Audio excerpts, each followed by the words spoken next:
Hello बच्चों, let's see the question से direction हमारे पास देखो।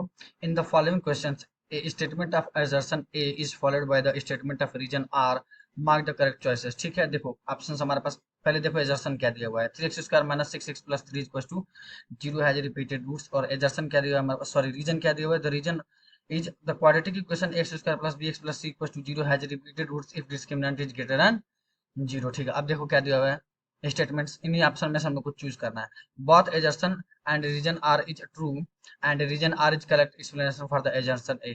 Both assertion and region R is true but the region R is not a correct explanation of the assertion A. Assertion A is true but region R is false। ठीक है, assertion A is false but region R is true। Okay, तो चलिए इस question को solve करते हैं। उससे पहले हम लोग लिखेंगे अपना, ध्यान से देखिए की कॉन्सेप्ट। मान लीजिए हमारे पास एक क्वाड्रेटिक इक्वेशन है ax² plus bx plus C is equal to 0।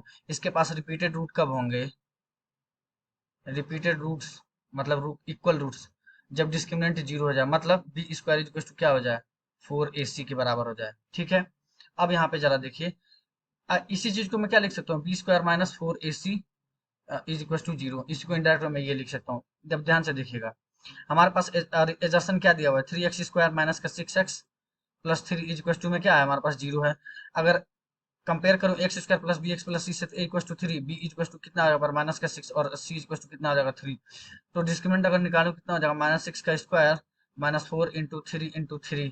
तो ये हमारे पास कितना हो जाएगा 36 माइनस 36 जो 0 के बराबर आ रहा है, बिल्कुल सही है।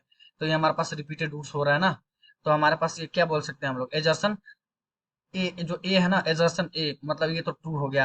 अब देखो the quadratic equation x² plus bx plus c equal to 0 have a repeated roots if discriminant is greater than 0। नहीं, ये तो बात गलत है, क्योंकि हम लोग रिपीटेड रूट कब होता है, जब डिस्क्रिमिनेंट 0 के बराबर हो। तो एजर्सन ट्रू है, लेकिन रीजन क्या है, फॉल्स स्टेटमेंट है। अब कोई करेक्ट एक्सप्लेनेशन की बात ही नहीं हो रही है, क्योंकि रीजन इनकरेक्ट है, सीधी सी बात है, मतलब फॉल्स है। तो हमारे पास कौन सा ऑप्शन करेक्ट हो जाएगा, assertion A is true but reason is false. So option C is the correct one. I hope you will understand. Thank you so much.